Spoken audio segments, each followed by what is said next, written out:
नमस्कार और हमारी आज की इस खास पड़ताल में आपका स्वागत है। नमस्कार।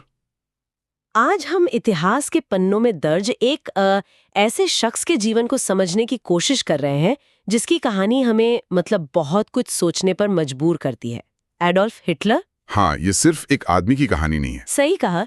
ये इस बात की खोज है कि कैसे एक आप कह सकते हैं आम इंसान, एक नाकाम कलाकार देखते ही देखते 20वीं सदी का शायद सबसे बड़ा खलनायक बन गया। बिल्कुल। हमारे पास एक विस्तृत हिंदी जीवनी का सार है। ये उनके साधारण शुरुआत से लेकर एक क्रूर तानाशाह बनने तक के सफर को काफी बारीकी से देखती है। हाँ, और हमारा मकसद सिर्फ घटनाओं को दोहराना नहीं है।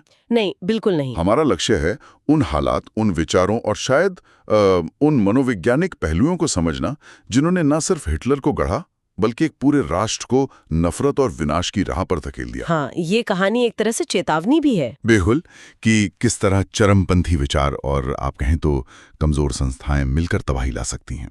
तो चलिए कहानी की शुरुआत से शुरू करते हैं। 20 अप्रैल 1889। हाँ, ऑस्ट्रिया हंगरी का एक छोटा सा कस्बा ब्रोनो एम इन। ऊपर से देखने पर तो एक सामान्य परिवार लगता है। पिता एलोइस कस्टम क्लर्क थे और माँ क्लारा एक घरेलू महिला। लेकिन बचपन शायद उतना सामान्य नहीं था जैसा दिखता है। हाँ, क्या था वहाँ? सतह के नीचे तनाव था। बिल्कुल। पिता एलोइस वो काफी सख्त और हिंसक स्वभाव के थे। जीवनी बताती है कि एडोल्फ पर उनके कठोर व्यवहार और शारीरिक दंड का गहरा असर पड़ा। अच्छा। वो पिता से डरते भी थे और शायद नफरत भी करते थे। माँ क्लारा से बहुत लगाव था उन्हें। यहीं से शायद वो सत्ता के प्रति एक विद्रोह की भावना। हो सकता है एक अजीब किस्म का विद्रोह पनपने लगा। स्कूल में भी वो कोई बहुत होनहार छात्र नहीं थे। हाँ, सुना है कला में मन लगता था। हाँ, कला, इतिहास, कहानियां, सपना था एक महान कलाकार बनने का। और इसी सपने के साथ उनमें ये भावना भी थी कि वो खास हैं, औरों से अलग। हाँ, शायद बेहतर। ये एक अजीब मिक्सचर था। एक तरफ गहरी असुरक्षा, दूसरी तरफ गजब का अहंकार। उन्होंने पिता को साफ कह भी दिया था कि वो क्लर्क नहीं बनेंगे, कलाकार बनेंगे। और फिर 1903 में पिता की मौत हो गई। शायद दुख से ज्यादा उन्हें एक तरह की आजादी महसूस हुई। वो जर्मन मिथकों, इतिहास, वैगनर के ओपेरा, इन सब में खोए रहते थे। हाँ, और दिलचस्प बात यह है कि ऑस्ट्रिया में पैदा होकर भी खुद को कट्टर जर्मन मानते थे और ऑस्ट्रिया हंगरी के उस बहुसांस्कृतिक माहौल से नफरत करते थे। बिल्कुल। यहीं से वो जर्मन नस्ल की कथित श्रेष्ठता का विचार उनके दिमाग में जड़े जमाने लगा। और फिर वो वियना गए कलाकार बनने। हाँ, 1907 में 18 साल के थे तब। लेकिन Vienna academy of fine arts ने उन्हें रिजेक्ट कर दिया। एक बार नहीं, 2 बार। हाँ, 2 बार। ये शायद उनकी जिंदगी का सबसे बड़ा झटका था। सपना टूट गया। और फिर जल्दी माँ की भी मौत हो गई कैंसर से। हाँ, अब वो वियना में एकदम अकेले थे। बिना पैसे, बिना दोस्त, कोई सहारा नहीं। सड़कों पर भटकते रहे, पोस्ट कार्ड पेंट करके किसी तरह गुजारा करते रहे। और इसी अकेलेपन, इसी नाकामी और कड़वाहट के दौर में हाँ, वियना का वो माहौल भी बड़ा गर्म था उस समय राजनीतिक रूप से। वहीं उन्हें अपनी सारी विफलताओं के लिए एक आसान निशाना मिला, यहूदी। बिल्कुल। वियना उस समय पैन जर्मन राष्ट्रवाद और यहूदी विरोध यानी एंटीसेमिटिज्म का गढ़ था। तो हिटलर ने इन विचारों को सोख लिया। हाँ, जैसे स्पंज सोखता है। वो मानने लगे कि आर्ट स्कूल में उनकी नाकामी की वजह यहूदियों का कब्जा है। अच्छा, और जर्मनी ऑस्ट्रिया की समस्याओं की जड़ भी वही। हाँ, कि यहूदी अर्थव्यवस्था को कंट्रोल करते हैं वगैरह वगैरह। यहूदियों से नफरत उनके लिए जैसे एक जुनून बन गई। और साथ ही मार्क्सवाद और लोकतंत्र से भी नफरत। हाँ, उतनी ही। उन्हें लगने लगा कि देश को बचाने के लिए एक मजबूत तानाशाही नेता चाहिए। लेकिन उस वक्त तो वो शक्तिहीन थे। बिल्कुल। म्यूनिख जाने के बाद भी गुमनामी में ही थे। फिर आया 1914, पहला विश्व युद्ध। हाँ, कई लोगों के लिए ये तबाही थी, लेकिन हिटलर के लिए ये एक मौका था, एक मकसद। वो खुशी खुशी सेना में भर्ती हो गए, बवेरियन सेना में। हाँ, और युद्ध के मैदान ने उन्हें वो पहचान दी, वो सम्मान दिया जो वियना की गलियों में नहीं मिला था। एक संदेशवाहक के तौर पर काफी बहादुर भी साबित हुए। 2 बार आयरन क्रॉस मेडल भी मिला। युद्ध उनके लिए एक नशा बन गया था। उन्हें पक्का यकीन था कि जर्मनी जीतेगा। लेकिन फिर अक्टूबर 1918 में युद्ध खत्म होने से ठीक पहले, हाँ, वो एक गैस हमले में घायल हुए और अस्थायी रूप से अंधे हो गए। और अस्पताल में ही उन्हें खबर मिली कि जर्मनी ने हार मान ली है। युद्ध विराम पर हस्ताक्षर कर दिए हैं। ये खबर उनके लिए एक भयानक सदमा थी। दुख और हताशा, जो जल्द ही गुस्से और नफरत में बदल गए, वो भी उन लाखों जर्मनों में शामिल हो गए जो पीठ में छुरा घोंपने वाले मिथक पर यकीन करने लगे थे। वो डॉल्स्टोस लेगेंडे वाली बात। हाँ, कि सेना हारी नहीं, बल्कि देश के गद्दारों, मार्क्सवादियों, समाजवादियों और सबसे बढ़कर यहूदियों ने धोखा दिया। और इसी अस्पताल में उन्होंने फैसला किया कि वो राजनीति में जाएंगे और बदला लेंगे। युद्ध के बाद वो म्यूनिक लौटे और सेना के लिए जासूसी का काम करने लगे। राजनीतिक समूहों पर नजर रखना। हाँ, इसी काम के सिलसिले में सितंबर 1919 में उन्हें जर्मन वर्कर्स पार्टी नाम के एक छोटे से राष्ट्रवादी समूह की मीटिंग में भेजा गया। और वहां उन्होंने भाषण दिया। हाँ, बहस के दौरान अचानक उन्होंने एक जोशीला भाषण दे डाला। पार्टी के नेता एंटन ड्रेक्सलर इतने प्रभावित हुए कि उन्होंने हिटलर को पार्टी में शामिल होने का न्योता दे दिया। यही उन्हें अपनी असली ताकत का पता चला। हाँ, लोगों को अपने भाषणों से सम्मोहित करने की कला। वो लोगों के दबे हुए डर, उनके गुस्से, उनकी निराशाओं को आवाज दे सकते थे। बहुत जल्द वो उस छोटी सी पार्टी के स्टार बन गए। पार्टी का नाम बदलकर national socialist German workers party यानी नाजी पार्टी रखा। स्वास्तिक वाला झंडा डिजाइन किया। सभाओं में भीड़ बढ़ने लगी। वो गुमनाम सिपाही अब एक उभरता हुआ खतरनाक राजनेता बन रहा था। 1923 तक तो वो पार्टी के निर्विवाद नेता बन गए थे। हाँ, और उनके पास अपनी सेना भी थी। ऐसे वो भूरी शर्ट वाले लड़ाके जो सड़कों पर विरोधियों से मारपीट करते थे, डराते धमकाते थे। वो सत्ता के लिए बेचैन थे। इटली में मुसोलिनी के मार्च ऑन रोम से प्रेरणा ली और जर्मनी की खराब आर्थिक हालत का फायदा उठाया। हाँ, भयंकर मुद्रास्फीति थी। तो 8 नवंबर 1923 को म्यूनिख के एक बियर हॉल से सरकार का तख्ता पलट करने की कोशिश की। Beer hall पुच। हाँ, लेकिन ये कोशिश बुरी तरह नाकाम रही। पुलिस से झड़प हुई, 16 नाजी मारे गए। हिटलर पकड़े गए। हाँ, देशद्रोह का मुकदमा चला। लेकिन यहाँ उन्होंने हार को भी जीत में बदल दिया। अदालत को अपने प्रोपेगेंडा का मंच बना लिया। खुद को देशभक्त दिखाया। नतीजा सिर्फ 5 साल की नाम मात्र की सजा, वो भी लैंड्सबर्ग की आरामदायक जेल में। ये दिखाता है कि सिस्टम उन्हें कितनी गंभीरता से ले रहा था या नहीं ले रहा था। बिल्कुल। इसी जेल में उन्होंने माइन काम्फ यानी मेरा संघर्ष लिखवाई अपने साथी रुडोल्फ हेस को, जिसमें उनके वो सारे विचार थे। हाँ, नाजी विचारधारा का पूरा खाका, आर्य नस्ल की श्रेष्ठता, यहूदियों से नफरत, उनका विनाश, लेबेंसराम यानी रहने की जगह, हाँ, पूर्वी यूरोप में, और एक फ्यूरर यानी सर्वोच्च नेता का सिद्धांत, सब कुछ साफ साफ लिखा था। पर दुनिया ने इसे गंभीरता से नहीं लिया। तब ज्यादातर लोगों ने इसे एक हारे हुए कट्टरपंथी की बड़बड़ाहट समझा। बहुत बड़ी भूल थी ये। केवल 9 महीने में ही वो रिहा हो गए। हाँ, और अब उन्होंने रणनीति बदल दी। समझ गए कि बगावत से नहीं बल्कि मौजूदा सिस्टम का इस्तेमाल करके सत्ता मिलेगी। लोकतंत्र का इस्तेमाल करके। हाँ, ये एक अहम सबक था। नाजी पार्टी को फिर से खड़ा किया और अनुशासित बनाया। गोएबल्स के नेतृत्व में प्रोपेगेंडा मशीनरी खड़ी की। हाँ, बहुत शक्तिशाली। लेकिन 1920 के दशक में जब जर्मनी की अर्थव्यवस्था थोड़ी सुधरी तो नाजी पार्टी हाशिए पर ही रही। 1928 के चुनाव में सिर्फ 2.6% वोट। हाँ, कुछ खास नहीं। फिर आया 1929 का ग्रेट डिप्रेशन, आर्थिक महामंदी, जिसने जर्मनी को सबसे बुरी तरह तबाह किया। लाखों लोग बेरोजगार, गरीबी, भुखमरी, हताशा। लोगों का वायमार गणतंत्र से भरोसा उठ गया। हाँ, लोकतांत्रिक सरकार नाकाम लग रही थी और यही माहौल हिटलर के लिए वरदान साबित हुआ। उन्होंने फिर लोगों के गुस्से और डर को भुनाया। यहूदियों और मार्क्सवादियों को बलि का बकरा बनाया। वायदे किए नौकरियां देंगे, देश का सम्मान वापस दिलाएंगे, वर्साय संधि का बदला लेंगे। गोबेल्स के प्रोपेगेंडे ने उन्हें एक मसीहा की तरह पेश किया। हाँ, जर्मनी का उद्धार करता। भव्य रैलियां, झंडे, संगीत, हवाई जहाज से दौरे, जोशीले भाषण। सीधा असर होता था लोगों पर। बिल्कुल। नतीजा चुनावों में दिखा। 1930 में 18% वोट और जुलाई 1932 में 37%। सबसे बड़ी पार्टी बन गए। हाँ, राइक्सटैग में। अब हिटलर ने चांसलर पद की मांग की। लेकिन राष्ट्रपति हिंडनबर्ग उन्हें पसंद नहीं करते थे। बिल्कुल नहीं। बोहीमियन कॉर्पोरल कहते थे। लेकिन राजनीतिक गतिरोध था, कोई सरकार बन नहीं पा रही थी।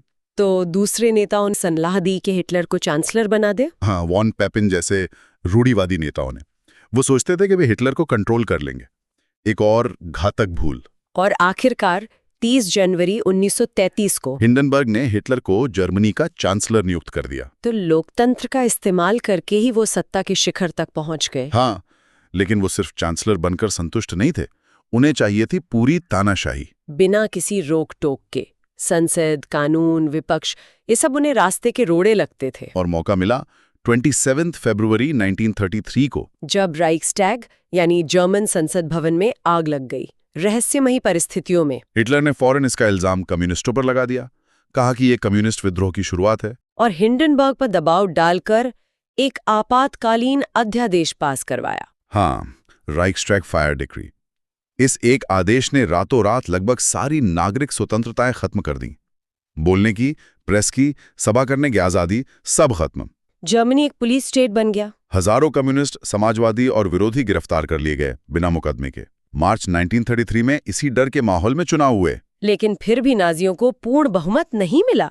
लगभग 44% वोट मिले थे। हाँ, तो पूर्ण बहुमत न मिलने पर हिटलर ने अगला कदम उठाया, इनेबलिंग एक्ट पेश किया। सक्षमकारी अधिनियम। ये एक ऐसा कानून था जो चांसलर और उसकी कैबिनेट को बिना संसद की मंजूरी के कानून बनाने की शक्ति देता था, यहां तक कि संविधान बदलने की भी। ये तो सीधे सीधे लोकतंत्र की हत्या थी। बिल्कुल। संसद भवन को एसए और एसएस ने घेर रखा था। डर और धमकी के माहौल में 23 मार्च 1933 को यह कानून पास हो गया। जर्मनी में तानाशाही स्थापित हो गई। और अगले कुछ ही महीनों में सब कुछ बदल गया। हाँ, सारी पार्टियां बैन, ट्रेड यूनियन खत्म, प्रेस रेडियो पर नियंत्रण। हिटलर यूथ अनिवार्य कर दिया गया। अब एक ही बड़ा खतरा बचा था, अपनी ही पार्टी के एसए का नेता अर्नस्ट रोएम। उनकी ताकत बढ़ रही थी। हाँ, और वो अपनी एसए को सेना का हिस्सा बनाना चाहते थे। इससे हिटलर और सेना के जनरल दोनों को खतरा था।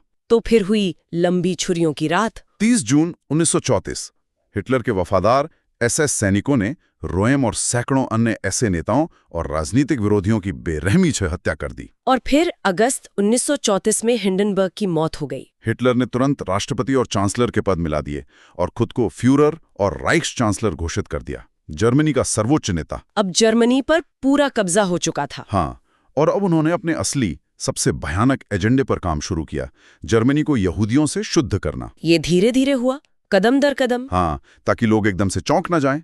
पहले यहूदी दुकानों का बॉयकॉट, फिर 1935 में वो नूरनबर्ग कानून, जिनसे यहूदियों की नागरिकता छीन ली गई। और यहूदियों और गैर यहूदियों के बीच शादी या संबंध अपराध बना दिए गए। धीरे धीरे उन्हें हर जगह से बाहर किया गया। सरकारी नौकरियों से, पेशों से, स्कूलों से, सार्वजनिक जीवन से लगातार अपमानित किया गया, अलग थलग किया गया।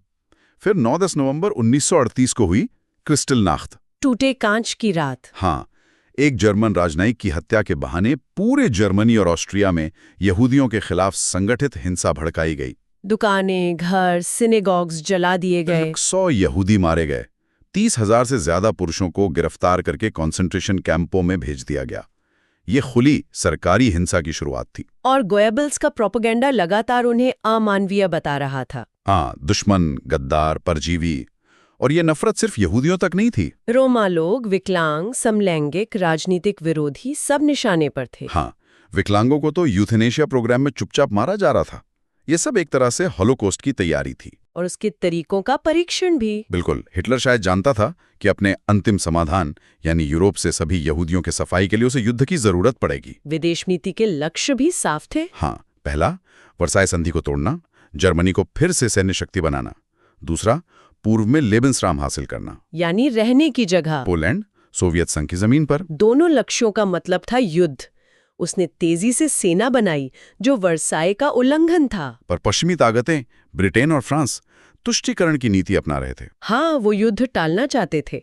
सोचते थे हिटलर की मांगे मानकर वो शांत हो जाएगा। हिटलर ने इसका फायदा उठाया। 1936 में राइनलैंड में सेना भेज दी। पश्चिमी देशों ने कुछ नहीं किया। 1948 में ऑस्ट्रिया पर कब्जा कर लिया, आंचलुस। फिर चेकोस्लोवाकिया के सुडेटनलैंड की मांग की। सितंबर 1938 म्यूनिक समझौता। ब्रिटेन फ्रांस ने सुडेटनलैंड दे दिया। सोचा शांति पक्की हो गई। लेकिन हिटलर रुका नहीं। मार्च 1939 में बाकी चेकोस्लोवाकिया पर भी कब्जा कर लिया। अब ब्रिटेन फ्रांस को समझ आया। उन्होंने पोलैंड को गारंटी दी कि अगर जर्मनी ने हमला किया तो वो मदद करेंगे। हिटलर ने फिर दुनिया को चौंकाया। अगस्त 1939 में अपने दुश्मन सोवियत संघ के स्टालिन के साथ अनाक्रमण समझौता कर लिया, नाजी सोवियत पैक्ट, जिसमें एक गुप्त समझौता भी था पोलैंड को आपस में बांटने का। अब पूर्वी मोर्चे से निश्चिंत होकर 1 सितंबर 1939 को पोलैंड पर हमला, ब्लिट्जक्रीग, बिजली की गति से युद्ध। 2 दिन बाद 3 सितंबर को ब्रिटेन और फ्रांस ने युद्ध घोषित कर दिया, दूसरा विश्व युद्ध शुरू हो गया। अगले लगभग 2 साल तक तो लगा कि हिटलर को कोई रोक ही नहीं सकता। हाँ, 1940 तक Denmark, Norway, Holland, Belgium, Luxembourg, France सब कब्जे में। सिर्फ ब्रिटेन बचा था। हिटलर अपनी ताकत के चरम पर था। लेकिन फिर उसने अपनी सबसे बड़ी गलती की। जून 1941 में सोवियत संघ पर हमला कर दिया, ऑपरेशन बारबरोसा। रूस की विशालता और प्रतिरोध में फंस गया हो। हाँ, बुरी तरह। और फिर दिसंबर 1941 में पर्ल हार्बर के बाद उसने अमेरिका के खिलाफ भी युद्ध घोषित कर दिया। एक और घातक फैसला। अब वो 2 महाशक्तियों से लड़ रहा था, सोवियत संघ और अमेरिका। स्टालिनग्राद की हार 1942-43 एक निर्णायक मोड़ थी। और फिर डी-डे लैंडिंग 6 जून 1944। हाँ, मित्र देशों ने पश्चिमी मोर्चा खोल दिया। अब जर्मनी दोनों तरफ से घिर गया। हार निश्चित थी, पर हिटलर ने मानने से इनकार कर दिया। बर्लिन में बंकर में छिप गया, वहीं से ऊटपटांग आदेश देता रहा काल्पनिक दुनिया में। और उधर हॉलोकॉस्ट अपने चरम पर था। हाँ, ऑश्विट्स जैसे मृत्यु शिविरों में लाखों यहूदियों और अन्य निर्दोषों की सुनियोजित हत्या, गैस चैम्बर, गोलियां, भुखमरी, बीमारियां। कुल 6 लाख यहूदी और लाखों अन्य। अप्रैल 1945 तक सोवियत सेना बर्लिन में पहुंच चुकी थी, बंकर के पास। अंत नजदीक था। हाँ, हिटलर को पता था। 29 अप्रैल को उसने ईवा ब्राउन से शादी की, बंकर में ही वसीयत लिखी, जिसमें फिर से यहूदियों को ही दोषी ठहराया। बिल्कुल। और फिर 30 अप्रैल 1945 की दोपहर को एडोल्फ हिटलर ने आत्महत्या कर ली। साइनाइड खाकर खुद को गोली मार ली। ईवा ब्राउन ने भी साइनाइड लिया। उनके शवों को बंकर के गार्डन में जला दिया गया ताकि दुश्मन के हाथ न लगे। 12 साल में 1000 साल का राइख खत्म हो गया। पीछे छोड़ गया एक बर्बाद महाद्वीप, करोड़ों लाशें और इतिहास का एक कभी न मिटने वाला काला अध्याय। तो ये थी एडोल्फ हिटलर की कहानी। एक नाकाम कलाकार से इतिहास के सबसे वहशी तानाशाह बनने का सफर। हाँ, और जैसा हमने शुरू में कहा था, ये सिर्फ एक व्यक्ति की जीवनी नहीं है। इसमें हम सबके लिए सोचने और समझने को बहुत कुछ है। बिल्कुल। ये कहानी हमें दिखाती है कि कैसे राष्ट्रीय अपमान, आर्थिक संकट, राजनीतिक अस्थिरता और कमजोर लोकतांत्रिक संस्थाएं मिलकर एक ऐसा माहौल बना सकती हैं जिसमें नफरत, हिंसा और तानाशाही पनप सकें। ये हमें उन करिश्माई लेकिन जहरीले नेताओं के खतरों से सचेत करती है, जो लोगों के डर, उनकी असुरक्षाओं का फायदा उठाते हैं। हाँ, आसान बलि का बकरा ढूंढते हैं और तर्क की जगह अंधभक्ति मांगते हैं। सही कहा। और ये प्रोपेगेंडा की विनाशकारी ताकत को भी उजागर करती है। कैसे लगातार झूठ बोलकर उसे सच बनाया जा सकता है। कैसे मीडिया का दुरुपयोग दिमाग को नियंत्रित कर सकता है। ये हमें एक स्वतंत्र, आलोचनात्मक सोच वाले समाज और मीडिया के महत्व की याद दिलाती है। और शायद सबसे महत्वपूर्ण सबक जो यहाँ मिलता है वो है आम लोगों की चुप्पी और निष्क्रियता का खतरा। हाँ, बहुत से अच्छे लोगों ने कुछ नहीं किया। उनकी चुप्पी ने ही बुराई को फलने फूलने का मौका दिया। ये हमें सिखाती है कि अन्याय के खिलाफ आवाज उठाना हमारी नैतिक जिम्मेदारी है। वाकई, ये पूरी चर्चा हमें सोचने पर मजबूर करती है। इतिहास सिर्फ बीती हुई घटनाओं का लेखा जोखा नहीं है। ये भविष्य के लिए एक चेतावनी भी है, एक सबक भी है। आज की दुनिया में क्या हिटलर जैसे व्यक्तित्व और उसे सत्ता तक पहुंचाने वाली परिस्थितियां भले ही किसी बदले हुए रूप में फिर से उभर सकती हैं? इस सवाल पर गंभीरता से सोचना आज शायद पहले से कहीं ज्यादा जरूरी है।